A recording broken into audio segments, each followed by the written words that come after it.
காபாவுக்கு போனால் எல்லோரும் ஹஜ்ஜுக்கோ உம்ராவுக்கோ புனிதமிக்க காபாவுக்கு போனால் காபாவினுடைய காணிக்கை என்ன தெரியுமா? 7 சுற்றுகளை கொண்ட ஒரு தவாபு செய்யாமல் அமரக்கூடாது. அது காபாவினுடைய காணிக்கை. மீதம் இந்த பூமியில் இருக்கிற மஸ்ஜிது நபவியானாலும் மஸ்ஜிதுல் அக்ஸாவானாலும் எந்த ஒரு பள்ளியானாலும் உலகத்தில் 2 ரக்காத்து தொழாமல் பள்ளிக்குள் அமரவே கூடாது. ரசூல் ஸல்லல்லாஹு அலைஹி வஸல்லம் அவர்கள் கண்டிப்பாக சொன்னார்கள். அப்ப தொழுகை நடந்து கொண்டிருக்கும் பொழுது பள்ளிக்கு வந்தாலும், ஃபர்லான தொழுகை நடந்து கொண்டிருக்கிறது, ஃபர்லான தொழுகை நடந்து கொண்டிருக்கும் பொழுது நாம் பள்ளிக்கு வந்தால் பள்ளியினுடைய காணிக்கை தொழ நமக்கு அனுமதி இல்லை. காரணம், ஃபர்லான தொழுகைக்கு இக்காமத்து சொல்லப்பட்டால் எந்த தொழுகையும் தொழ நமக்கு அனுமதி கிடையாது. இப்படி பள்ளியினுடைய காணிக்கை தொழுகை ரசூல் ஸல்லல்லாஹு அலைஹி வஸல்லம் அவர்கள் வலியுறுத்தி சொன்னார்கள். எந்த அளவுக்கு தெரியுமா? அல்லாஹ்வுடைய தூதர் ஜும்மா நடத்தி கொண்டிருந்தார்கள். ஒரு நபித்தோழர் வந்து அமர்ந்தார்கள்.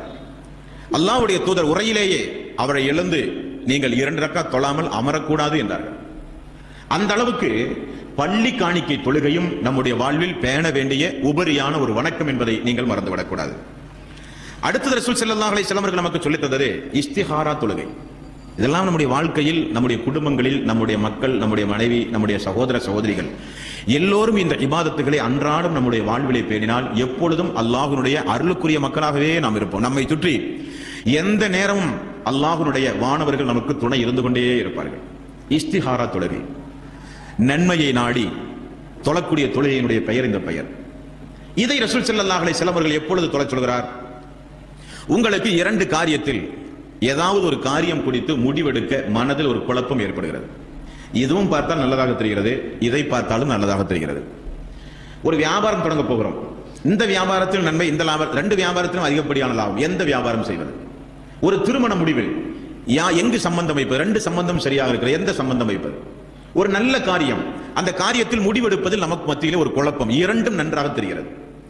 இந்த நேரத்தில் நபிகள் நாயகம் ஸல்லல்லாஹு அலைஹி வஸல்லம் அவர்கள் நமக்கு சொல்லித் தந்தது, ஒலு செய்து இஹ்லாஸாக இஸ்திகாரா நிய்யத்துடன் 2 ரக்காத் நீங்கள் தொழுது முடித்தால் முடிவை அல்லாஹ் உங்களுடைய உள்ளத்திலே போடுவான்.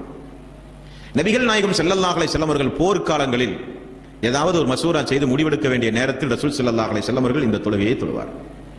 அல்லாஹ்வுடைய தூதருடைய மனசில் சஞ்சலங்கள் ஏற்படும் பொழுது, குழப்பங்கள் ஏற்படும் பொழுது நபிகள் நாயகம் ஸல்லல்லாஹு அலைஹி வஸல்லம் அவர்கள் உடனே 2 ரக்காத் தொழுவார்கள். அல்லாஹ் ரப்பல் ஆலமீன் உள்ளத்தில் தெளிவான சட்டங்களை அல்லாஹ் ரப்பல் ஆலமீன் போடுவான். அபூபக்கர் சித்திக் ரலியல்லாஹு அன்ஹு அவர்கள் இருந்தார்கள்.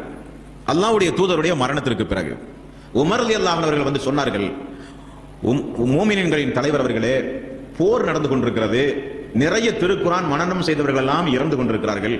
ஆகவே திருக்குரானை நாம் பாதுகாப்பது நம்முடைய கடமை. இப்படி திருக்குரானை மனனம் செய்தவர்கள் எல்லாம் இயற்கையாகவோ போர் காலங்களிலோ அல்லது கொலை செய்யப்பட்டோ குரானை மனனம் செய்தவர்கள் எல்லாம் மரணித்து போனால் குரானை எப்படி பாதுகாப்பது?